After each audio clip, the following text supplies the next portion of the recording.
Okay, so this is a fun video for anybody who watched my last one. I made this black walnut stock, and in this video I'm going to be doing these sort of tattoo style laser engraved designs. My stock was way too thick for my laser engraver, so I had to prop it up on some ceramic tiles that I had in the shed. And if you haven't watched my last video, go back and watch that, because I mentioned how the handle was way too thick and bulbous, and as I was thinning it out for this video, I actually broke through into the hollow inside. Anyways, I had to calibrate my laser engraver, and then I went into just Canva really and started laying out some designs or some sticker style pheasants, and on the other side I do quail. And I won't bore you with watching all of the design, but I wanted to include a little bit of this just to look at the composition and kind of see or get a look and feel for how it might turn out when it's all done. Now, obviously, I'm doing it in white, and it engraves black, basically burns it into the stock. So I'm doing it in white so I can see what it looks like.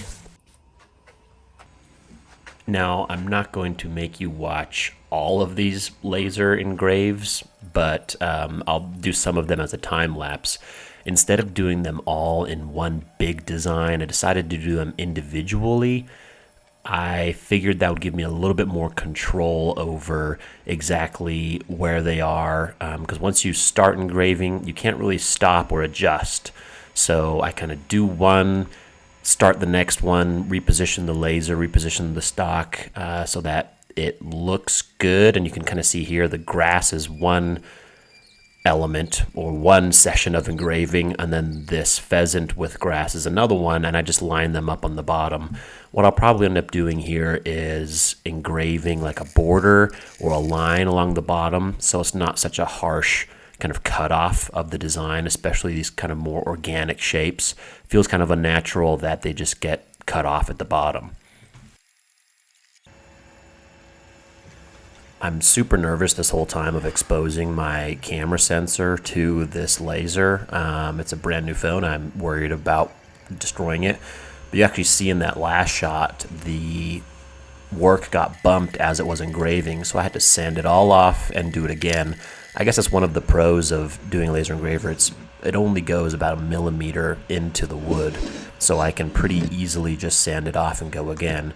And here's another one that got messed up because these curves are kind of a complex curve, meaning they curve in two directions at the same time, and the laser has to be equidistant or a very specific distance from the wood the whole time. So as it's getting farther away, I have to kind of adjust it manually to get it close enough where it's engraving deep enough into the wood to actually make a mark.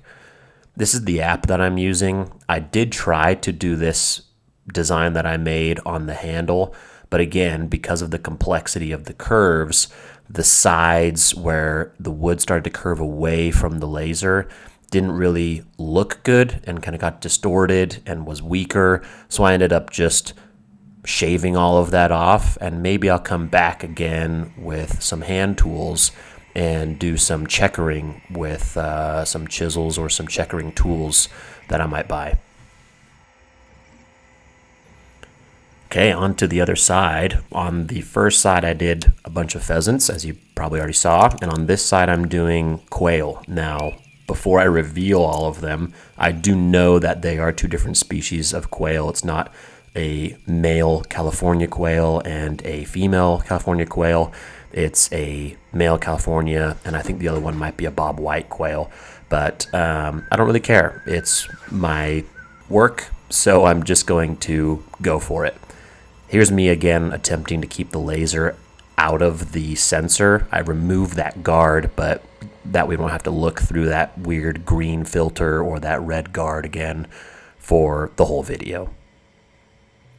I'm actually really pleased with how this side turned out. It was significantly darker and deeper than the pheasants. I turned up the power on the laser, and you can tell how much smoke is actually generated by this laser as it gets going. On the handguard, I decided to do something a little bit different, and it didn't turn out good at all, so I will probably end up shaving all of that off. But everybody's favorite part, of course, is applying the oil to the wood, and it really makes these designs pop and darkens the grain texture on the wood as well. And I realize this isn't the best lighting for it, so I do have another angle here in a second.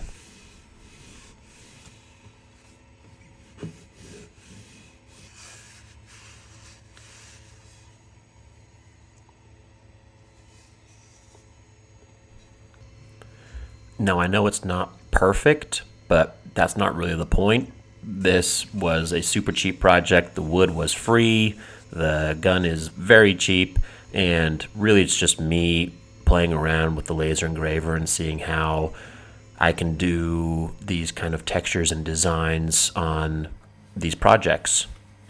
As the handguard, or the foregrip, I guess, is finishing up, I reattach the stock to the gun and the butt stock, or I guess the butt pad to the stock, and it's already looking really cool, and I'm really happy with how this kind of tattoo sticker style is looking.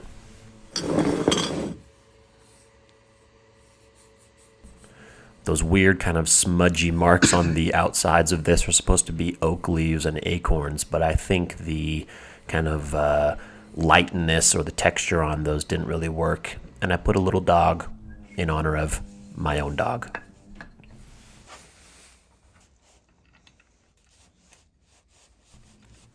And that's really it, guys. Thanks for watching. This is kind of how it turned out at the end, and I'll probably do some hand work with some cross hatching on the handle, and I've still got to go out and test this thing, but overall pretty happy with how this sticker tattoo style turned out. Thanks for watching.